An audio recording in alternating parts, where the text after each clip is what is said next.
Hoy es miércoles y tenemos el gusto de recibir al sociólogo Eduardo Botinelli para el análisis político de todas las semanas. Bienvenido. ¿Qué tal? ¿Cómo estás, Natalia? Y bueno, hoy vamos a hablar del ciclo político, pero nos sirve en bandeja esta noticia que se dio hoy en este almuerzo de ADM, en donde Yamandu Orsi dice claramente que le gustaría integrar una fórmula con Carolina Cose si gana o si pierde en las internas. Bueno, es claramente, a diferencia de Cose no ha alargado su candidatura oficialmente. Entonces él ya está corriendo y de alguna forma el 2019 está pesando en el Frente Amplio en la toma de decisión de este tipo de fórmula, ¿no? Lo que creo que quizás se está adelantando un poco la discusión también, porque primero tienen que verse los resultados y cuáles son los criterios que se van a utilizar para la representación de lo que es el Frente Amplio en la diversidad. Es verdad que es lo lógico hoy en día es pensar en un 1-2 entre Orsi y Cose o Cose y Orsi, pero creo que un poco está adelantándose, que venimos hablando hace tiempo, cómo se está adelantando, se está pensando en una fórmula para dentro de un año y medio, ¿no? Y en el medio falta un año entero para llegar a las internas. Sí, claro, falta. ¿Se siente ganador? Y de alguna forma es claro que el planteo de poner tiene más que ver con que también desde el otro lado haya una reacción ante esta propuesta. En realidad lo que se busca de alguna forma es que Cose, en definitiva, anuncie su candidatura y que también anuncie que aceptaría un segundo lugar en la fórmula presidencial. Bien, estamos hablando de los resultados que tiene que haber para después tomar esas decisiones. Dentro de un año, exactamente. Estamos a un año de las elecciones internas y así comienza el ciclo electoral, Eduardo. Bueno, sí. Lo que tenemos es una especie de ruta trazada que nos lleva desde el 30 de junio del año que viene hasta el 11 de mayo del 2025. ¿Bien? La idea es un poco presentar cómo es el ciclo electoral y cómo están enrabadas distintas instancias, una de la otra, y que tienen características distintas. Sí. La primera característica distinta que tienen las elecciones internas, y por eso está con un color distinto al resto en el texto, es que son voluntarias. Bien. Es decir, quienes van a votar lo hacen voluntariamente, mientras en el resto hay voto obligatorio. No significa que no puedan dejar de ir, pero por dejar de ir a votar tienen una multa. En este caso, en las internas no hay. Y la idea en general es que las elecciones internas eligen esto. ¿Quién va de candidato a presidente y quién va de vice? Bueno, en realidad eso se da... No siempre, ¿no? No siempre, bueno. Ya hemos visto ejemplos anteriores en donde no surge de ahí. Exactamente, bueno. Pero formalmente, ¿qué pasa? Se elige la candidatura única de cada uno de los partidos para la siguiente instancia de las elecciones nacionales, con una condición necesaria, que es que quien sale primero tiene que tener más de la mitad de los votos que recibió ese partido para ser proclamado automáticamente como candidato o candidata única, o tener más del 40% y 10 puntos de ventaja sobre quien lo sigue. Esto es lo que pasó, por ejemplo, con Daniel Martínez en la elección pasada. No llegó al 50%, pero tuvo más del 40% y 10 puntos de ventaja sobre el siguiente. Pero además de las candidaturas, se eligen dos órganos que son muy importantes. El órgano deliberativo nacional y el órgano deliberativo departamental, ODN y ODD. Sí. Porque el ODN, el órgano deliberativo nacional, tiene que elegir la candidatura presidencial cuando no se dan las condiciones anteriores, es decir, cuando no supera el 50% o el 40 más 10, ¿no? 40 mínimo con 10 de ventaja sobre el siguiente. O sea, se vota la conformación de los órganos que pueden llegar a ser los que decidan quién va a ser el candidato. Según cómo se dé el resultado, puede ser quien decida, ¿no? Son 500 convencionales que se eligen junto con la hoja de votación que se tiene en la interna, tiene una lista de candidaturas a convencionales. Pero también elige la vicepresidencia, es decir, no es decisión ni formalmente ni del partido ni del candidato. Tiene que pasar por ese órgano. Por supuesto que eso se decide políticamente, en definitiva, qué votan.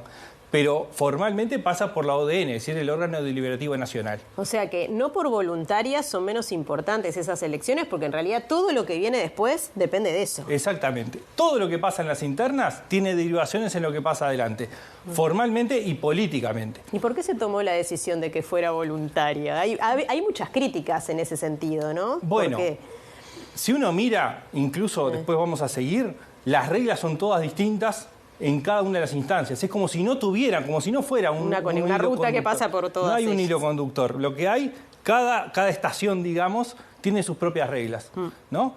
Y esas reglas, como se hicieron como por separado, impactan en el resto sin haber tenido dimensión o sin haber valorado cuál era el efecto que podía tener. Claro. La idea fue la libertad, la idea de pensar en que como son internas y se dirigen a autoridades internas de los partidos, no tenían por qué los electores obligatoriamente ir a elegir órganos internos de los partidos. Pero son obligatorias para los partidos políticos, es decir, todos los partidos tienen que participar y sacar por lo menos 500 votos para seguir adelante. Si no llegan a 500 votos no pueden seguir en la carrera electoral. Pero con la idea de que fueran internas, es decir, que lo que se elegían eran autoridades internas del partido y por eso no se hacían obligatorias. Pero claro, el efecto que tiene posterior es muy importante, porque decide la fórmula presidencial, que es lo que va a competir en las elecciones nacionales que vamos a tener el 27 de octubre del 2024. Y ahí se elige el presidente o vicepresidente en el caso de que tenga la mitad más uno de los votos, ¿no? Bueno, si tiene la mitad más uno del total de votantes. Del total de votantes, ahí está. Bien, entonces ahí tenemos una regla ya distinta. Es la del total de votantes. Que para el Senado y diputados, que se eligen en conjunto, en la misma hoja de votación, no es para las mayorías parlamentarias, es sobre el total de votos válidos que se computan, claramente, porque no va a haber votos, no va a haber bancas para los votos en blanco ni los votos anulados, ¿no? Pero son dos reglas distintas para elegir presidente que para elegir el Senado o diputados. Bien, ¿no? Más simple es ya cuando pasamos a la segunda vuelta. Cuando llegamos a segunda vuelta quedan solamente dos fórmulas presidenciales, que la que gana la que tenga más votos. No se necesita que tenga más de la mitad del total de votantes, sí, la mitad del total de votos válidos, porque en definitiva termina siendo los válidos, el que tiene más del 50%. Claro, sí. De hecho, Lacalle Pou termina siendo elegido por menos del 50% del total de votantes, porque saca el 49%. Y uno, ¿no? 22.000 votos eran o algo así, ¿no? Y una distancia muy exigua. Corta. Entonces, ¿qué sucede? La elección interna determina formalmente las candidaturas presidenciales que van a competir por la presidencia de la República. Si bien no tiene incidencia formal, sí hay muchos partidos y sectores que utilizan la elección interna como forma de marcar votos para ver cómo se arma la lista en el Senado y diputados.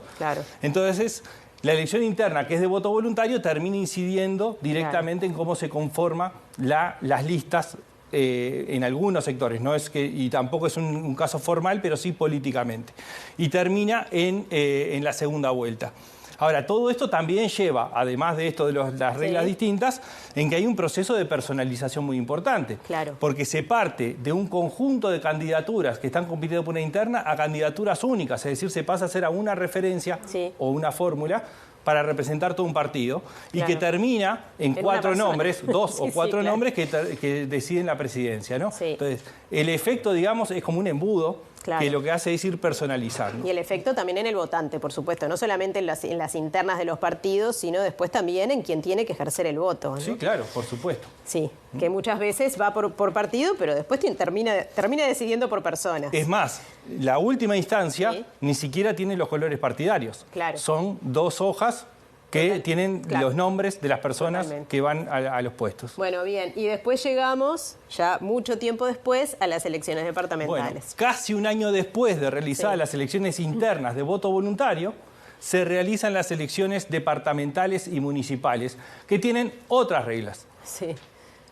Así como tenemos la candidatura única, en el caso de las departamentales pueden haber hasta 3 candidaturas dentro de un mismo lema, dentro de un mismo partido. Además, elige la Junta Departamental como gobierno departamental, legislativo departamental, Y además se sumó el tercer nivel de gobierno, donde se eligen alcaldes y concejales de los municipios. Es como era previo a la reforma electoral. Bueno, claro. Así eran las elecciones nacionales antes. Las candidaturas acumulan para un partido. Claro. Y quien sale elegido sin segunda vuelta, por eso también hay otro cambio de reglas, es el candidato más votado del partido más votado. Sin segunda vuelta y aunque saque el 35%, ¿no? Y que la candidatura saque el 12%, no sé, por poner números, ¿no? Es decir, en definitiva, las reglas son todas distintas. Ahora, hay un elemento muy importante acá. Esa flecha que sale desde la elección interna hacia las departamentales, lo que muestra es que en realidad el órgano deliberativo departamental que se eligió con voto voluntario en junio del año anterior a que se realizan las elecciones departamentales y municipales, es la que habilita las candidaturas en los partidos políticos. Es decir, que sí será importante. No puede haber candidaturas que no hayan pasado. Y hay otro tema, que es quiénes pueden participar en una elección departamental. Y acá hay otra regla. Quienes participan por un partido político en las elecciones internas a cualquier cargo no pueden participar por otro partido en otras instancias.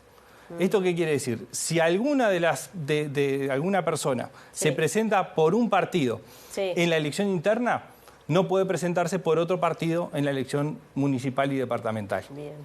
Bueno, nos quedamos sin tiempo, Eduardo. Otro día hablaremos del tiempo, no solamente el tiempo electoral, sino el tiempo de campaña previo al tiempo electoral, que parece cada vez más largo. No sé qué te parece, pero... ¿Qué nombres no había a esta distancia de las elecciones y que después terminaron siendo muy relevantes? Muy bien. Bueno, muchas gracias, Eduardo. Hasta la semana que viene. Ya sigue Mariana.